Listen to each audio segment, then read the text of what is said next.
नमस्कार दोस्तों, third eye and soul YouTube channel से मैं प्रोफेसर अरविंद नाथ तिवारी बोल रहा हूँ। आज का जो वीडियो है वह वीडियो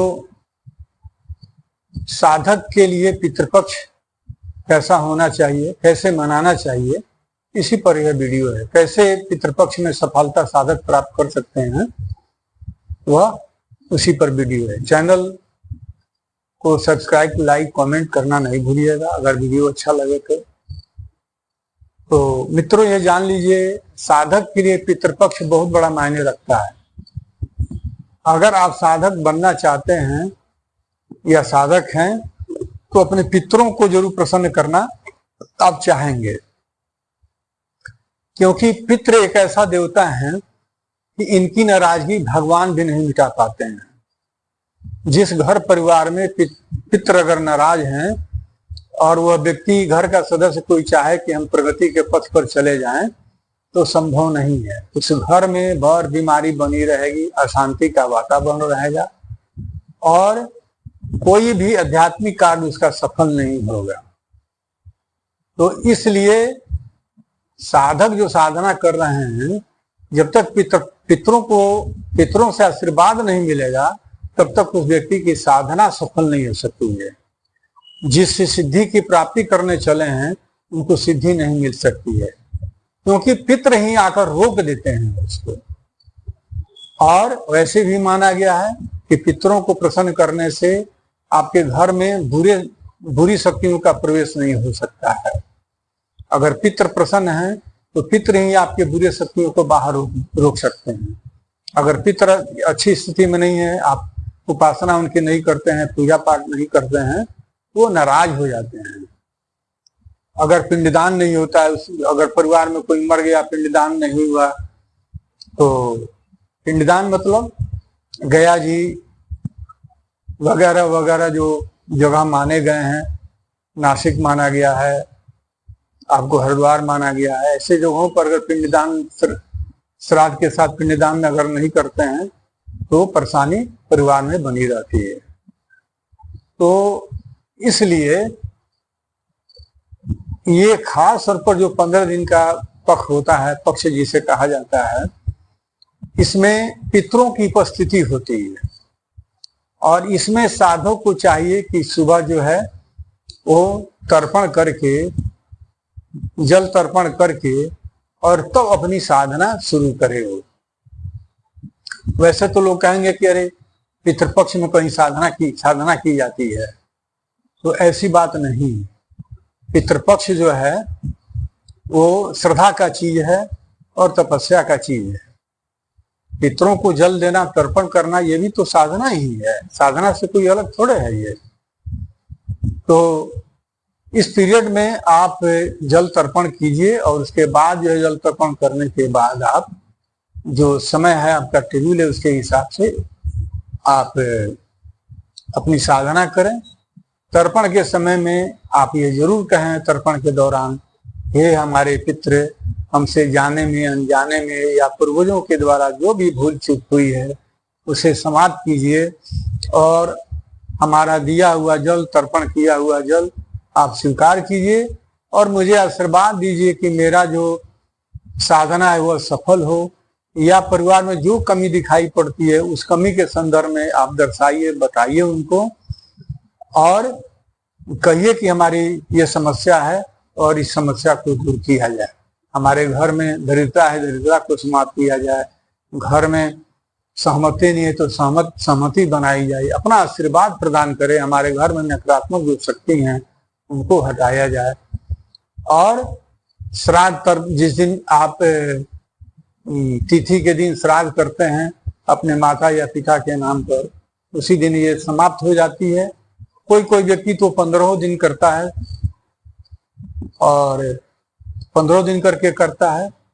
बहुत लोग जो है अपने माता पिता की तिथि पर ही इसको समाप्त कर देते हैं, दान उपदान करके, ब्राह्मणों को भोजन करा करके कर देते हैं। तो इस दौरान जो भी आप करते हैं वो उससे पितृ प्रसन्न होते हैं, आशीर्वाद दे करके जाते हैं, क्योंकि आपने उनकी सेवा की है। और जो भी अगर दान उपदान आप करते हैं वो पितरों को प्राप्त होता है। मैं एक उदाहरण आपको दे रहा हूं। आप सभी जानते हैं, रामायण के विषय में आप जानते हैं, रामायण को पढ़ा है आपने, यह सीरियल भी देखा होगा। जब भगवान राम का वनवास हो गया था, वनवास होने के एक दिन पहले अभिषेक के लिए तैयारी हो रही थी, तो उसमें विश्वामित्र ने क्या किया और ये वशिष्ठ ने क्या किया कि उनके कुल गुरु थे वशिष्ठ जी। तो वशिष्ठ जी ने क्या किया कि फल जो है दान उपदान लगे कराने वशिष्ठ, क्योंकि वो तो जान रहे थे, देख रहे थे, दृष्टा थे वो देख रहे थे। तो वो दान करा रहे थे भगवान राम से कि तुम ज्यादा से ज्यादा फल दान करो। बहुत सारे फल दान कराए गए उनसे। तो जब भगवान राम वनवास में चले गए और एक ऐसी घड़ी आई कि वन में फल नहीं दिखाई पड़ रहे थे और बंदर जो है भूखे मर रहे थे उनकी बांधी सेना, तो उन्होंने भगवान शिव को याद करते हुए कहा कि हे प्रभु, अगर मेरे द्वारा फल दान विदान किए हों तो उसके पुण्य का लाभ जो है इन पेड़ों में मिले, जो निर्जन जो सूखे पेड़ हैं उनमें फल लग जाए और ये मेरी बांदी सेना जो है इनको फल मिले। तो ऐसा ही हुआ और बांदरों ने फल खाकर अपनी भूख मिटाई। तो इस तरह से देखते हैं कि किया गया दान व्यर्थ नहीं जाता है। और जो व्यक्ति गया में या हरिद्वार में, नासिक में जो जा करके अगर करता है, ये श्राद्ध पिंड करता है, तो उसका फल 6 महीने के अंदर मिलता है। मेरा अपना स्वयं अनुभव है। बहुत घर तरक्की में, प्रगति में और बहुत कुछ प्राप्त होता है, इसलिए ये करना चाहिए। तो साधक को तो जरूर करना चाहिए और अपने घर में भी बराबर अमावस्या के दिन भोग लगवानी चाहिए। कभी खीर बनवा दीजिए, कभी खीर पूड़ी बनवा दीजिए, मलपुआ बना दीजिए, कोई ना कोई मिष्ठान बनाकर अमावस्या के दिन भोग जरूर लगवाइए अपने पूजा स्थल पर। वह पितरों को प्राप्त होता है, पितर उससे प्रसन्न होते हैं। बहुत लोग यही जानता है कि बस पितृ पक्ष में आए, 15 दिन का पक्ष मना लिए, पितृ हो गए, छुटकारा पा लिए। ऐसा नहीं करना चाहिए। सालों भर पितरों की उपासना करनी चाहिए और उनकी सेवा करनी चाहिए, जिससे आपको बहुत सारा लाभ प्राप्त होता है। आपकी दरिद्रता समाप्त होती है, आपके नौकरी में, आपके व्यवसाय में जो भी परेशानियां आती हैं वो स्वतः समाप्त हो जाती हैं। पितर आपकी रक्षा करते हैं। जैसे ही उनका स्मरण कीजिएगा आपकी रक्षा होगी, ऐसी बात नहीं है। तो रहा कि अगर आपसे नहीं हो रहा है तो आप ब्राह्मण का सहयोग लीजिए, ब्राह्मण को आमंत्रित कीजिए और पहली तिथि से आप जो है, जैसे पूर्णिमा हो रहा है तो पूर्णिमा के सेकेंड डे से 7 तारीख को पूर्णिमा है, 8 तारीख से आप जो है पितृपक्ष मनाना शुरू कर दीजिए। इसी 7 सितंबर से शुरू हो रहा है तो 8 तारीख से आप शुरू कर दीजिए।